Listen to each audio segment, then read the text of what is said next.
bienvenue à un autre Cœur à Cœur Femme Libre. Je me présente, Maria Christina Frédéric, sous le nom de Paisible Maman. Je suis accompagnante à la naissance, au féminin, co-créatrice de ces émissions Cœur à Cœur Femme Libre et les cercles de partage Femme Libre. Aujourd'hui, je suis très heureuse de pouvoir recevoir Manon Corbin, qui est une très bonne amie pour moi, qui est naturothérapeute, maman de 2 enfants, passionnée par la beauté de la vie, très artistique, intuitive. Elle aime la nature. Elle est vraiment une personne très intéressante et remplie de richesses. Donc, je suis très contente qu'elle soit là aujourd'hui avec nous. Elle a un beau message à nous partager. Euh, Puis je vous laisse la découvrir par vous-même. Salut Manon, comment tu vas aujourd'hui? Ça va bien. Merci beaucoup pour l'invitation, Maria. Ça me touche beaucoup. Merci d'avoir osé dépasser Ouais. les limites et les barrières. Je commence toujours les cœurs à cœur avec une grosse question. Euh, je demande toujours aux personnes et aux invités au cœur à cœur de se présenter comme elles ont envie de se présenter. Donc Manon Corbin, c'est qui? Puis juste te laisser guider par la réponse qui te vient spontanément en ce moment. Ah, la réponse qui me vient, c'est que je suis une personne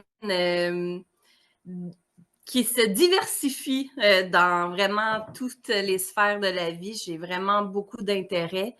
Je suis quelqu'un d'authentique qui a eu beaucoup de difficultés justement à accepter cette authenticité-là et la laisser jaillir aux yeux de tous. Et aujourd'hui, ça me fait vraiment plaisir là, que tu me donnes l'opportunité justement de parler de cette diversité-là, qui est au niveau vraiment plus spirituel, parce que sinon, en tant que tel, je suis vraiment comme tout le monde, si on veut. Mais c'est au niveau plus cognitif que ça brasse. Oui, hey, j'aimerais ça Et, que tu nous montres ton chandail. ah oui, mais il va être en miroir peut-être. Ah, c'est pas grave. Neurodiversité. Nous Yes. pensons tous différemment. J'aime ça, vraiment, là. Ça fait partie d'une bonne partie de ton message, justement. Oui, en fait, c'est vraiment ça. C'est ça. C'est qu'on est tous différents puis qu'on n'a pas à cacher notre différence. C'est ça mon Hmm, message en gros. Ouais, ouais, ouais. super. Puis, t'as étudié en naturothérapie? À quelle école? Puis, qu'est-ce qui t'a emmené à faire En cette fait, formation-là? la première chose, qu'est-ce qui m'a emmené, c'est mes défis en santé mentale et un gros accident de travail. Ça m'a emmené comment je pourrais dire, à rentrer en moi et à comprendre le pourquoi du comment. Qu'est-ce qui m'a emmené à être, comment je pourrais dire, à avoir un besoin, dans le fond, du système médical. Puis là, dans ce système médical-là, j'ai vu qu'il y avait des lacunes pour les gens qui pensent différemment, pour les gens qui ont une fonction cognitive un peu hors norme, si on veut. Fait que ce qui m'a emmené, c'est que là, les outils qu'ils me donnaient étaient plus adéquats, fonctionnaient pas avec moi. La médication fonctionnait pas, les thérapies fonctionnaient, mais la médication qu'ils me donnaient fonctionnait pas. Fait que là, je me suis dit, ben là, c'est pas vrai que je vais passer ma vie à prendre toutes sortes de médicaments qui me donnent d'autres problèmes physiques plutôt que de m'aider. Fait que là, je me suis dit, bon, qu'est-ce que je pourrais faire moi-même, là, dans mes outils à moi, dans ma responsabilité, qu'est-ce que je pourrais faire pour aller mieux? Fait que là, je suis entrepris une recherche de remèdes naturels, ce qui m'a emmené à la phytothérapie. Fait que j'ai commencé à étudier des cours en ligne dans une école là, de formation qui n'était pas reconnue. Là. C'était vraiment pour moi, là, pour apprendre s'il y avait quelque chose d'autre de plus naturel qui pouvait m'aider. Fait que j'ai fait la phytothérapie pendant 1 an.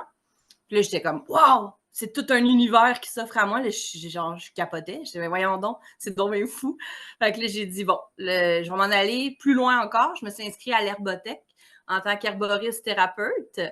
Puis là, j'ai fait 1 an. Et l'école a fermé, malheureusement, à cause de la pandémie puis certaines choses là, qui avaient plus de leur côté là, logistique. Mais là, ça m'a fait comme, wow, là, je veux en savoir. Là, je dévorais là, ça. C'était vraiment une révélation pour moi.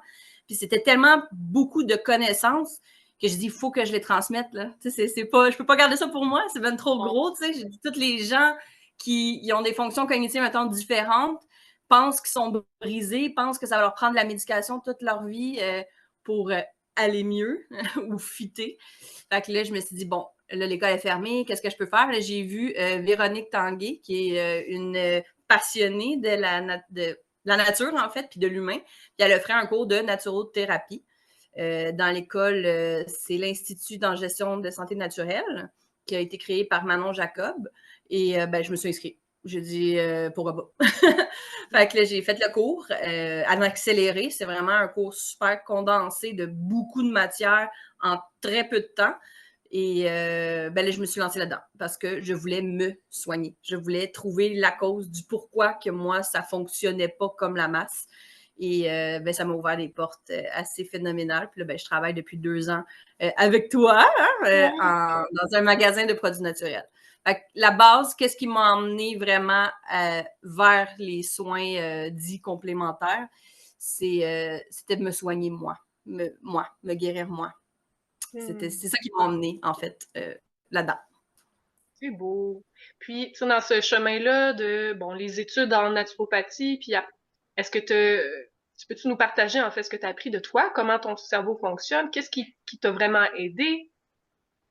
Ben, dans le fond, quand je regardais les symptômes, on m'a diagnostiqué beaucoup de troubles, je mets guillemets parce que pour moi, c'est pas des troubles, en santé mentale. Donc, je vais les nommer ici et là, un TDAH, un trouble de personnalité limite, un trouble anxieux, un trouble obsessionnel compulsif. Bon, pour eux, c'est tout un paquet de troubles, mais pour moi, c'est qui je suis. Fait que là, je me suis dit, voyons, pourquoi que je suis brisée, tu sais, c'est quoi ce qui fonctionne pas? Fait que là, de fil en aiguille, je regardais les symptômes, puis je me suis dit, c'est sûr qu'il y a une cause. Il y a une cause à ça, tu sais, c'est pas, ah, bon, et voyons, voilà, tu nais et t'es un trouble, tu sais. Le système nous dit, dans le fond, qu'on est brisé, qu'on est dérégulé, qu'il y a un problème dans notre cerveau, puis qu'il faut qu'on nous répare. Mais en fait, ça ne se répare pas. Donc, c'est un abonnement à vie à la médication selon le système. Et moi, ce que j'ai compris, c'est que non. Non, on n'est pas brisé, on est juste différent. Notre cerveau fonctionne différemment. Donc, ce que les études m'ont appris, justement, c'était de rester focusé sur quelque chose, ce qui est très difficile pour moi parce que je suis comme wouh, je m'en vais dans tous les sens tout le temps. Mon cerveau n'arrête jamais. Fait que ça me fait beaucoup apprendre sur moi, sur qu'est-ce que je veux, comment je veux vivre ma vie, avec quel outil. Ça me fait voir, dans le fond, que j'étais pas brisée. J'étais juste différente, tu sais. Fait que ça change complètement la donne, tu sais, quand tu essaies de te guérir parce que tu es brisé versus quand tu es juste qui tu es, ben ça t'emmène vraiment à un autre horizon de la vie. Fait que moi, c'est ça que j'ai compris beaucoup avec les études, c'est qu'il y a une façon d'atténuer ou d'apaiser certains traits, parce que pour moi, trouble, c'est en fait un trait, de personnalité, en fait, qui sont des fois peut-être un peu intenses. Comme je parle vite, je pense tout le temps, je fais 56 millions d'affaires en même temps. Tu sais, en soi, c'est pas être brisé, c'est juste être multipotentiel, si on veut, avoir vraiment beaucoup c'est dévorer la vie, en fait. Puis, ce que le système nous dit, c'est « Hey, sois toi, mais pas comme ça. » Fait que moi, j'ai décidé d'être moi, comme je suis. Et je trouve des outils, dans le fond, dans les médecines dites complémentaires pour vivre ma vie plus sereinement. C'est ce que ça m'a emmené beaucoup les études, c'est de me voir avec plus de compassion, avec plus de douceur, puis d'arrêter de me dire « Hey, t'es brisé, ça fonctionne pas, tu peux pas, tu seras jamais capable d'être parmi les autres. » Puis, moi, je dis non. Je dis, moi, ça va super bien, puis je suis capable d'être avec les autres, mais je fais juste comme apaiser certains traits qui sont parfois plus intenses. Fait que t'as appris à t'accepter dans tout ça. Oui, absolument, j'ai appris. Ouais. Puis c'est ça, là, tu utilises les plantes pour venir t'accompagner dans tout ça. Puis tu vois un effet. Absolument. Ah oui, totalement. Ouais, fascinant. Oui, vraiment. Ouais. Puis, tu sais, les moments où tu prenais de la médication, t'en parles dans le texte qui te décrit. Tu peux-tu nous parler? Comment tu te sentais quand tu avais commencé cette médication-là? Qu'est-ce que ça t'apportait comme mal-être ou effet secondaire? En fait, les antidépresseurs, j'ai pris des antidépresseurs pendant quelques années. Ça a commencé vers la fin de l'adolescence parce que là, ça fonctionnait pas du tout. Tu sais, j'étais vraiment comme en conflit avec moi, mais avec tout le monde. Et là, je sombrais vraiment dans une dépression profonde. Puis là, ils m'ont ils m'ont dit, prends des antidépresseurs, ça va aller mieux. Bon, fait que là, je prends les antidépresseurs, ils jouent avec la dose. Là, tu te sens pas bien, tu as mal au cœur, tu es étourdi, tu te reconnais plus toi-même. Ton humeur devient comme une ligne droite. T'es comme si on veut, un zombie. Je dis pas que ça peut pas aider certaines personnes.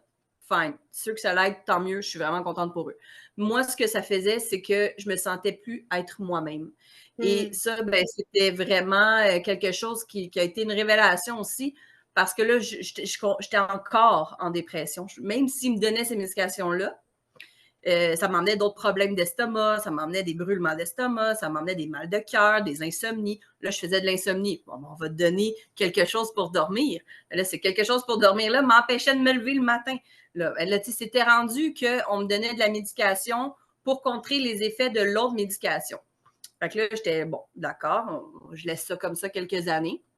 Mais là, en 2017, j'ai eu la naissance de mon garçon en 2016. Après, en 2017, j'ai eu un postpartum, quand même assez sévère. Et là, mon médecin me dit, ben là, Manon, il va falloir que tu prennes des antidépresseurs toute ta vie. C'est trop dangereux là, que tu arrêtes les antidépresseurs. Il va falloir que tu sois là-dessus là, toute ta vie. Oh, moi, ça a fait comme, wow, à ta minute, là. C'est pas vrai que je vais être abonnée à ça toute ma vie. Fait que là, j'ai dit non, ben moi, j'en veux pas.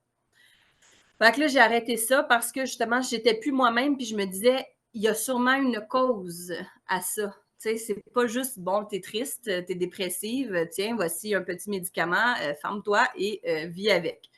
Moi, je me suis dit, je veux voir c'est quoi le problème. Puis en même temps, en 2017, on m'avait diagnostiqué un TDAH. Ça, c'était une révélation parce que ça expliquait beaucoup de difficultés d'apprentissage puis un parcours scolaire qui était très rock'n'roll pour moi. Puis ça a été une révélation. Je ne me suis pas accrochée à ce diagnostic-là, mais ça donnait des pistes de réflexion, des pistes de solution, un bassin de compréhension pour mieux me comprendre moi. Tu sais. Fait que là, j'ai lu là-dessus, puis là, ça a fait « wow », puis là, je me suis dit, bon, d'un coup, que c'est vraiment que j'ai un problème.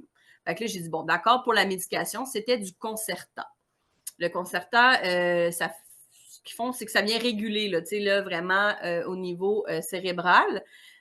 Mais là, j'en ai pris quelques temps, puis là, j'étais vraiment pas bien. Parce qu'il y avait comme moi d'un côté, puis il y avait la médication de l'autre qui rentrait comme un conflit dans ma tête.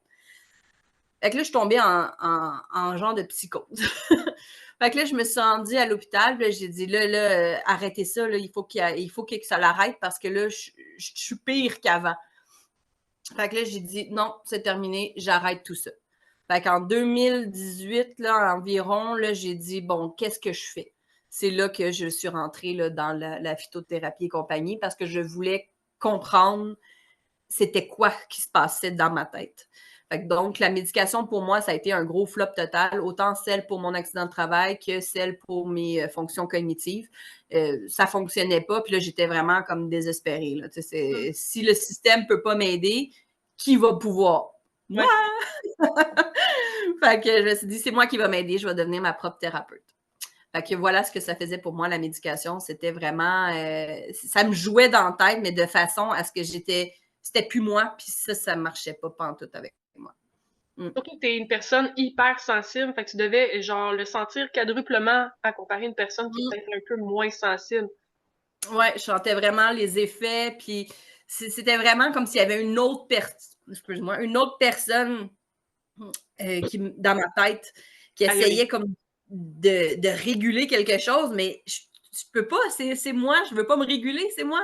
J'étais comme en conflit avec la médication, ce qu'on disait que j'étais, puis ce que moi je voyais que j'étais pas un monstre, j'étais pas brisée, j'étais juste différente, tu sais, puis ça, le système, il comprend, mais comme je dis tantôt, sois toi-même, mais pas de cette façon-là, parce que ça dérange un peu. Fait que moi, j'ai dit, non, je vais trouver les solutions. Fait que voilà. OK. Puis, tu as été diagnostiqué TDAH. Ouais. Qu'est-ce que si tu aurais des critères pour décrire une personne qui est étiquetée TDAH, est-ce que tu en aurais à nous donner? C'est quoi? Mais il y a les étiquettes, comment je pourrais dire, que tout le monde connaît, là. Tu sais, la personne qui est super active, qui parle vite, qui va d'un coq à l'âne dans ses discussions, qui oublie ce qu'il est en train de faire, qui passe par 1000 chemins pour dire une affaire super claire.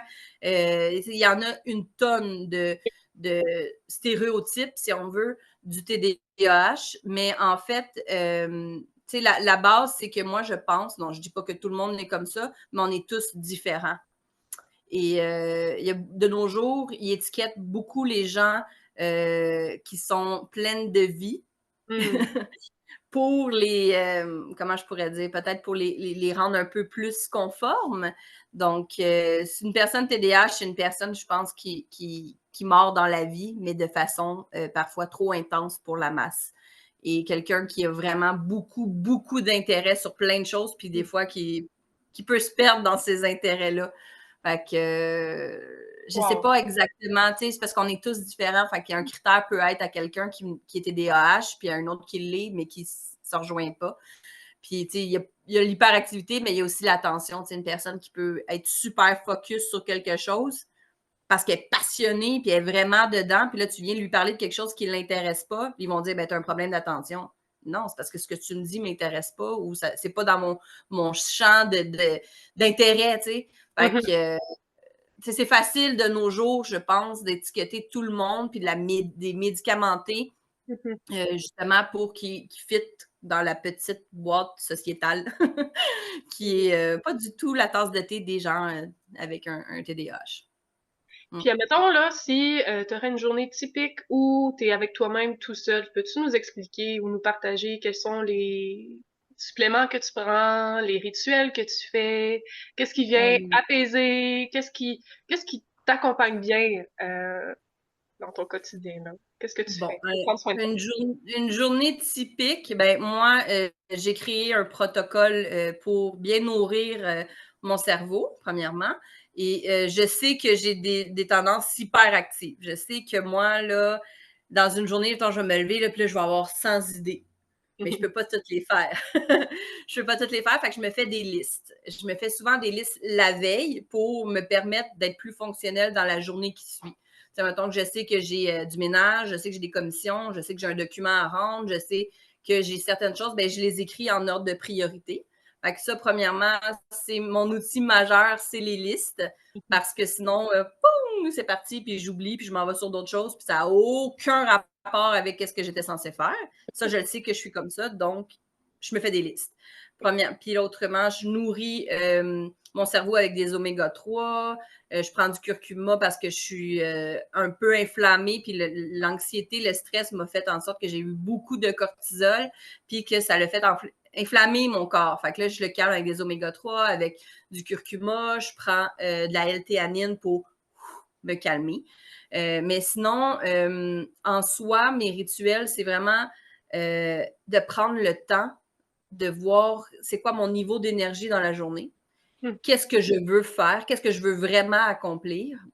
Souvent, je vais m'allumer des petites chandelles, je vais mettre de l'encens, puis là, je vais me reconnecter à moi pour me dire, bon, aujourd'hui, ta mission, c'est ça. Fait qu'il faut que tu fasses ça. Bon, des fois, ça fonctionne. Des fois, ça fonctionne moins. Mais ce que je fais, c'est que je me lâche, là. Tu sais, je veux dire, je me tape pas sur la tête. Tu sais, dans le sens que si une journée, j'ai envie d'écouter 4 films, je vais écouter 4 films. Si une journée, j'ai envie de refaire la maison au complet, je vais refaire la maison au complet. C'est qu'est-ce que moi, j'ai envie à ce moment-là, puis j'arrête de me taper sa tête.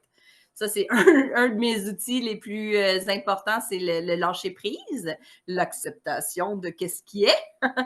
Ça, on en a parlé beaucoup, hein? Ouais. Puis, mais sinon, c'est ça, je prends beaucoup de tisanes, de scutellaire, de l'avoine, de l'ortie, vraiment des plantes de passiflore, de la camomille, de la mélisse. Je prends des plantes qui viennent calmer un peu mon système nerveux puis qui m'apaisent pour justement être plus enclin à me concentrer sur ce que je veux vraiment accomplir dans ma journée.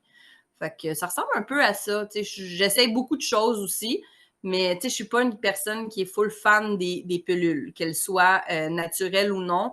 Je suis plus dans l'acceptation de mes différences puis de la façon que je fonctionne plutôt que de me bourrer de toutes sortes de choses. T'sais. Mais les plantes, c'est vraiment la base. Là, pour moi, c'est quelque chose là, qui est naturel, hein? Puis qui est qui est là, hein, parmi nous depuis des milliers d'années, et que je pense que c'est la pharmacie, comme Maria Trébène dit, c'est la pharmacie du bon Dieu. Dans le sens que tout est à nos pieds, tout est là, tout est déjà en place pour nous apporter un équilibre. Et moi, j'essaie d'utiliser ce que la nature nous a offert déjà pour aller mieux, pour aller plus sereinement dans la vie. Hmm. Hmm. Je vois aussi que tu as beaucoup développé une espèce de autocompassion envers toi-même. Oui. Tu sais, de vraiment être douce envers toi, de t'écouter, de dire, ben, si c'est une journée que j'écoute plein de films, ben, c'est une journée que j'écoute plein de films.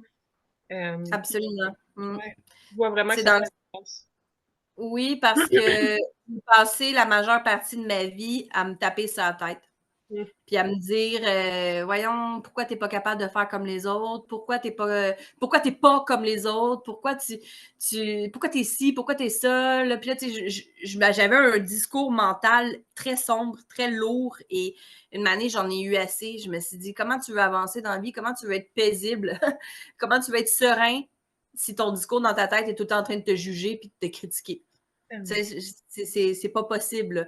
Fait que là, je me suis dit, si ça fonctionne pas, si être méchante avec moi fonctionne pas, qu'est-ce qui pourrait fonctionner?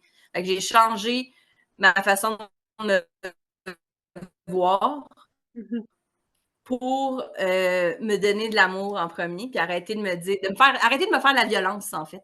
Parce que c'est ce que j'ai entretenu de vraiment très longtemps jusqu'à ma début de vie d'adulte, là, où est-ce que là, je ne pouvais plus continuer comme ça. Fait que j'ai vraiment entrepris une sorte de cure de compassion envers moi, puis de respect de qui je suis, en fait.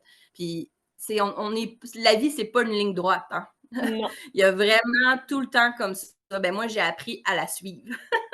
Je me Mm. laisse voguer dans la vie, puis je me dis, ah, aujourd'hui c'est comme ça, demain ça va être autre chose, mais là c'est ça. Puis c'est comme ça, puis c'est bien correct de même. Il n'y a pas de standard qu'on doit suivre absolument pour être heureux. Là. On n'a pas tous le même, Non. la même potentiel, puis on n'a pas toutes les mêmes envies non plus. Et pour moi, c'était primordial de changer mon discours mental là, vraiment vers plus d'acceptation puis de compassion. Parce que c'est la base. Hein? C'est vraiment la base. Qu'est-ce qui se passe dans notre tête? Si ça va pas bien, ben ça ira pas bien dans aucune sphère de notre vie. Là. Ou sinon, ça va y aller bien pendant quelques temps, puis après, ça va chuter. Puis moi, j'étais tannée de chuter puis de remonter, chuter puis de remonter. J'ai vraiment essayé de trouver un équilibre sain, ouais, je dirais. Wow. Puis est-ce que tu dirais que la société dans laquelle on vit, elle a une influence sur euh, notre façon de penser de soi, oui, mais aussi sur notre système nerveux. Ça, dans un monde agité et tout, est-ce que tu constates que... Absolument. Ouais, hein? Absolument. C'est dans le plus gros fléau en ce moment, je pense, c'est justement le stress que tout. C'est de la surinformation anxiogène, premièrement. Mhm. Aussitôt que tu te connectes sur les réseaux, soit c'est super parfait, soit c'est complètement négatif. Puis les gens, dans la vie, ils nous poussent tout le temps à aller plus vite. Oh, on va faire telle chose, là, il faut. Allez, go, go, go, il faut le faire. Après, il faut que tu sois comme ci pour être correct, il faut que tu manges ça pour être bien, il faut que tu fasses ci, il faut que tu fasses ça. C'est tellement d'informations, c'est tellement d'informations contradictoires aussi avec nos états d'âme, tu sais que ça crée de l'anxiété, hein, veut pas, puis le rythme de vie, de performance est Oui. tellement accentué vers le rendement au niveau, tu sais, il faut que tu fasses ci pour, mettons, grouille-toi à faire telle affaire pour t'en aller après au travail, il faut que tu te dépêches, après il faut que tu ailles voir les enfants, tu te dépêches, et où la vie là-dedans? C'est quand qu'on s'apaise, puis c'est quand qu'on respire, puis que, fait que oui, la vie de nos jours, la société, le système est organisé pour qu'on soit productif. Mhm. Vraiment. Fait que ça crée un niveau de stress assez phénoménal. Puis ce qu'on voit beaucoup aujourd'hui, c'est les gens vivent avec énormément d'anxiété et ils ne savent pas comment gérer ça parce que partout, ils sont bombardés d'informations anxiogènes et le train de vie est bourré d'anxiété aussi. Fait que oui, ça a un énorme impact ce qui se passe à l'extérieur. Mm. Puis le stress, à quel point ça peut venir justement déséquilibrer le corps physique, puis créer des maux dans le corps, là. Ben, dans le fond, c'est le cortisol, c'est l'hormone du stress. Puis souvent, les gens, ben, ils vont s'alimenter avec des aliments qui sont déjà assez nocifs parce que là, on va se le dire, l'alimentation de nos jours est dénaturée. Donc, il y a plein de produits qui chamboulent notre organisme. Fait que là, ça crée un dérèglement aussi. Puis le stress, le cortisol, quand il n'est pas régulé, dans le fond, ben, on vit dans un état de survie tout le temps. Le système nerveux, là, il est comme s'il y avait un ours qui allait toujours nous attaquer. On vit comme sur le qui-vive tout le temps, mais ça devient une habitude. Puis là, nos organes deviennent tout comme dérégulés, en fait. Le stress réduit les fonctions là, de la digestion, ça ralentit la digestion, ça trouble le sommeil, notre foie s'encrasse. Il y a vraiment, ça touche tout le corps humain. Et ça crée de l'inflammation beaucoup dans le corps. Fait que là, il y a des douleurs chroniques qui apparaissent, des problèmes cognitifs. Le stress, je pense, de nos jours, c'est le fléau de notre époque, en fait, parce que c'est souvent la cause de plein d'autres problèmes de santé. Donc, c'est vraiment ça, je pense qu'il faut aller travailler, c'est d'apprendre à se calmer.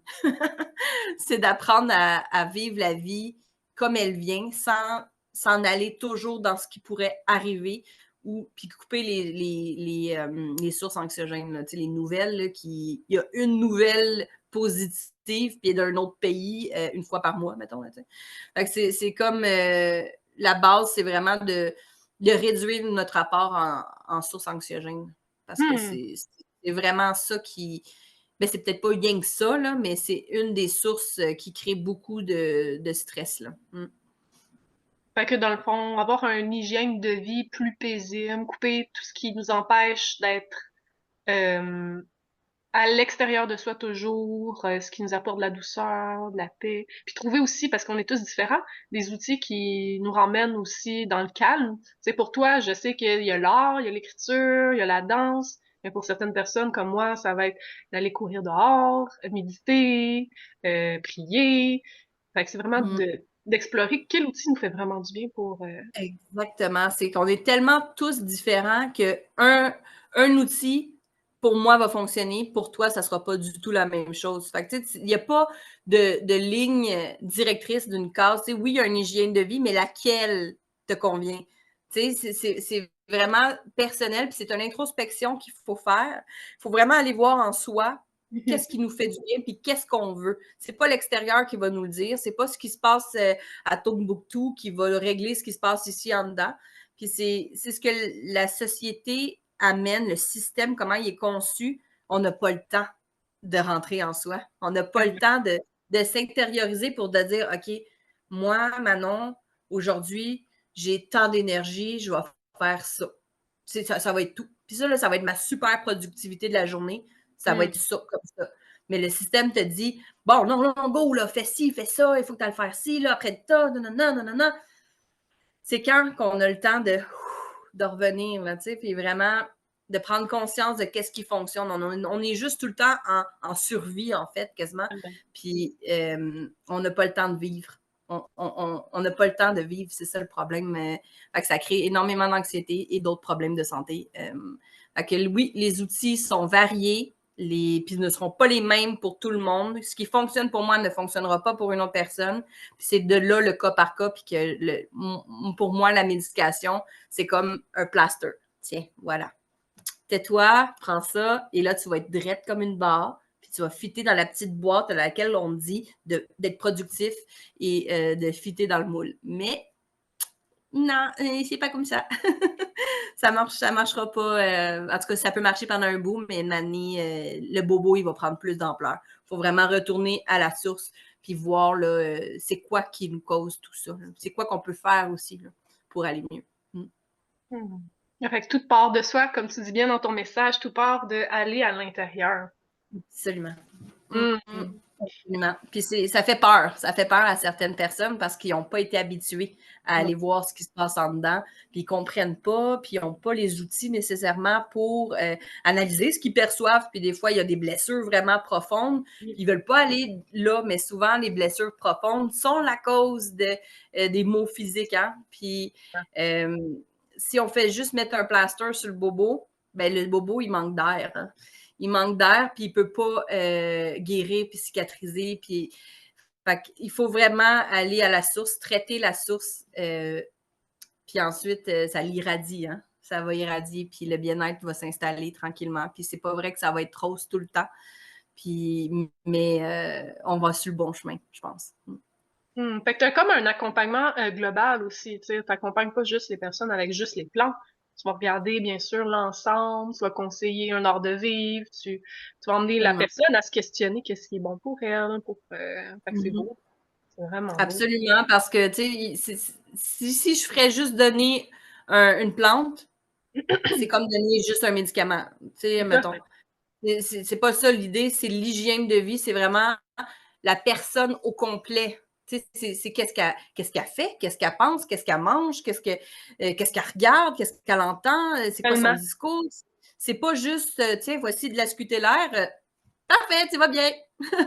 Non, non, c'est vraiment plus, c'est beaucoup plus profond que juste les remèdes, en fait, parce que comme moi je dis toujours, puis que c'est pas juste moi qui dis, c'est la base, c'est d'aller à la cause du mal-être pour pouvoir aller mieux.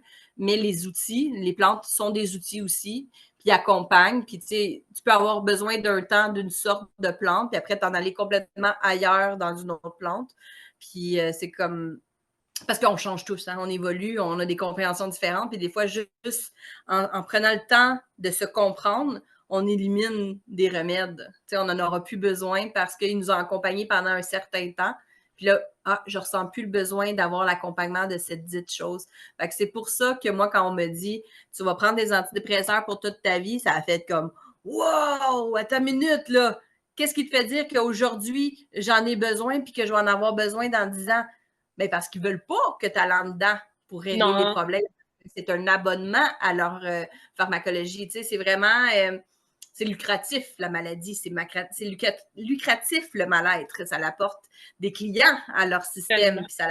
tellement. Puis ça donne du rendement à leur philosophie. Fait que on en voit un peu plus de nos jours, mais c'est toutes des médecines complémentaires là, qui apportent ce message-là beaucoup.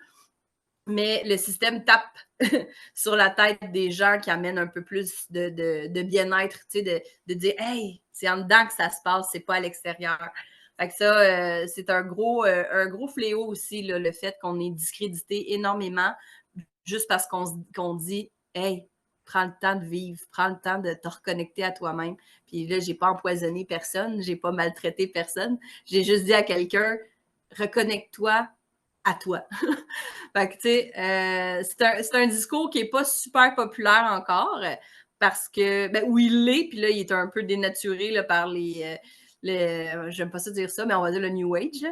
Oui, Mais, tu sais, c'est rendu une mode, là, tu sais, là, un oui. petit cristal pour ça, une petite sauge pour ça, une petite affaire pour ça, puis wouhou!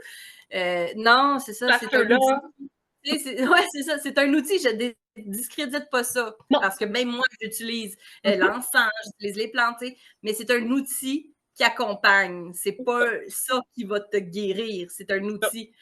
Fait que, le guérir, guérir dans le sens être heureux et rire, profiter, d'emmener de plus de légèreté à la vie. Mais comme dans n'importe quoi, on a souvent besoin d'outils. Puis Oui, ces outils-là, il faut qu'ils soient, mais ils ne sont pas obligés de l'être, mais il faut en partie qu'ils soient temporaires parce que ce n'est pas un abonnement à une béquille. c'est ça. Il faut apprendre à remarcher droit, remarcher par nous-mêmes. Donc, oui, voilà. Je ne sais pas de trop. Qu'est-ce qu'on disait d'autre avant ça? J'étais partie. Mais, ouais, voilà. Fait que voilà, moi, c'est ça que j'avais à dire pour ça. C'est bon. Puis là, on est déjà rendu à la fin de notre discussion. Euh, Ah oui, déjà. oui, qu'est-ce que tu dirais à une personne qui regarde ces vidéos puis qu'elle se retrouve vraiment dans une situation où elle se sent étiquetée par le système médical puis qu'elle est perdue? Est-ce que tu aurais des outils, des conseils ou un message à lui donner? Ah, un message à lui donner. Ça peut être C'est un un livre. message, un livre, oui. Les 4 accords Toltec. Non, mais pour vrai, c'est. Comment je pourrais dire? C'est vraiment là de couper l'opinion extérieure, puis de travailler à se reconnecter à son propre opinion de soi-même. Puis, Oui. tu sais, c'est vraiment ce que les autres vont dire, ce que les autres en pensent, c'est pas eux qui vivent à l'intérieur de nous, tu sais. Puis, une personne qui se sent étiquetée, c'est une personne qui se sent peut-être aussi un peu persécutée. Puis, il faut vraiment qu'elle se reconnecte à son essence, puis que, tu sais, on n'est pas brisé. On Yeah. n'est pas brisé. On est juste différent. Puis, plus vite on va comprendre qu'on n'est pas brisé puis qu'on est simplement différent, plus facilement va venir l'acceptation, puis plus facilement va venir la légèreté, puis on va se voir d'un œil différent. Fait que c'est vraiment le regard qu'on porte sur soi-même qui est Hmm. important, pas le regard des autres sur soi. Ça, c'est simplement l'avis des autres. Donc, Oh. nous, on est particulier. Mhm. C'est pas un problème, c'est pas un trouble. C'est une particularité qui peut être vraiment phénoménale puis amener des visions différentes. Fait que si on l'étouffe, ben on va rester tout le temps dans la même vision neutre de qu'on doit fitter dans la petite boîte. Mais la petite boîte là, est rendue désuète. Donc, il faut vraiment, c'est vraiment se reconnecter à soi. Il n'y a pas d'autre Oui. il y a pas d'autre secret, je pense, que de prendre le temps de s'introspecter puis de faire un bilan honnête de nous-mêmes, je pense. Puis, Yeah. Message puissant. ouais, je pense que c'est vraiment ça, parce que peu importe ce qu'on va prendre de l'extérieur, ça réglera pas ce qu'il y a à l'intérieur ou ce qu'on doit aller régler avec nous-mêmes, parce que souvent, les désordres naissent d'un conflit, puis souvent, le conflit est en dedans de nous. Fait que quand tu fais la paix en toi, tu pourras aller, alors rire plus fort que ta misère. Ah oui, cette belle citation. Merci Manon. Merci Ça d'avoir me fait été plaisir. là. Ça Merci me d'avoir fait plaisir. partagé ton Merci. message. Puis Merci à merci toi de à... le. Ah, t'es fine. Puis merci aussi à tous ceux qui ont regardé cette vidéo. Si vous croyez que ça peut aider quelqu'un, partagez-les. Puis likez. Merci. Fait qu'on se revoit sur un prochain cœur à cœur. Merci Manon. Oui. Bye, merci à toi. Bye bye.